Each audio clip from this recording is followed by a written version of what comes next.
បាទជំរាបសួរពុកម៉ែបងប្អូនទាំងអស់គ្នាថ្ងៃនេះខ្ញុំមានវីដេអូថ្មីបន្តទៀតហើយក្នុងការចែករំលែកទៅកាន់ពុកម៉ែបងប្អូនទាំងអស់គ្នាឲ្យបាន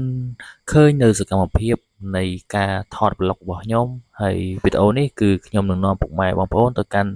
ទីកន្លែងប្រវត្តិសាស្ត្រមួយដែលមានទីតាំងស្ថិតនៅក្នុងខេត្តពោធិ៍សាត់ហើយនេះជាសកម្មភាពរបស់ខ្ញុំដែលខ្ញុំបានធ្វើដំណើរតាមផ្លូវ highway គឺជាផ្លូវវាងក្រុងនៃខេត្តពោធិ៍សាត់បាទហើយនេះជាការធ្វើដំណើររបស់ខ្ញុំបាទហើយនេះយើងចិត្តមកដល់ផ្លូវនៃច្រកចូលនៃអឺទីតាំងនៃប្រវត្តិសាស្ត្រនឹងហើយបាទហើយខ្ញុំទៅនឹងជាក្រុមការងារទេដោយសារតែថ្ងៃអាទិត្យហើយខ្ញុំឆ្លៀតពេលដើម្បីធ្វើវីដេអូនេះចែករំលែកទៅកាន់ពុកម៉ែបងប្អូនទាំងអស់គ្នាហើយនេះយើងបានធ្វើដំណើរមកដល់ផ្លាកមួយហើយយើងក៏ឃើញសញ្ញានៃការបត់ចូលទៅខាងឆ្វេងដៃហើយទីតាំងនោះមានឈ្មោះថា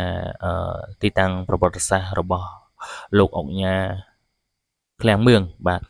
ហើយនេះយើងបានឈប់នៅកន្លែងហាងបាយមួយកន្លែងដែលយើងបានហូបបាយសិនហើយនេះគឺការធ្វើដំណើរមួយ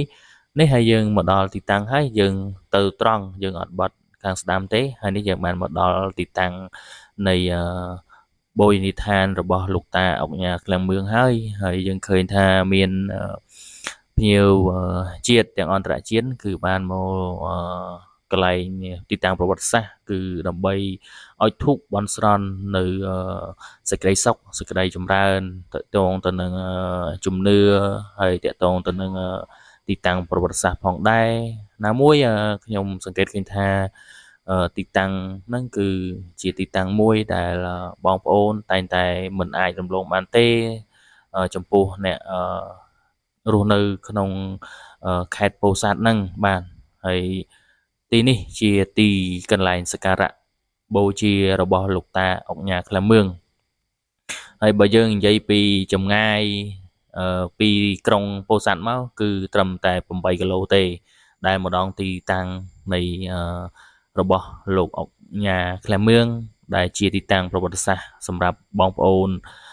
គួរតែស្វែងយល់គួរតែដឹងឬក៏គួរតែមកលេងកម្សាន្តសម្រាប់ឲ្យដឹងអំពីប្រវត្តិសាស្ត្ររបស់លោកតាឃ្លាំងមឿងផងដែរណាមួយទីតាំងនេះជាទីតាំងកន្លែងប្រវត្តិសាស្ត្រសម្រាប់លោកតាអុកញ៉ាឃ្លាំងមឿងដែលគាត់ហ៊ាន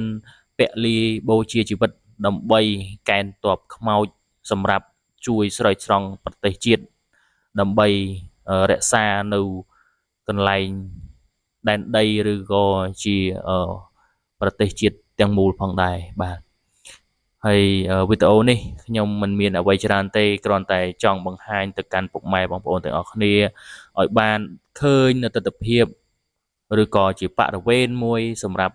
ពុកម៉ែបងប្អូនមកទស្សនាជាការកម្សាន្តសម្រាប់ជាការចែករំលែកមួយដែរហើយណាមួយខ្ញុំ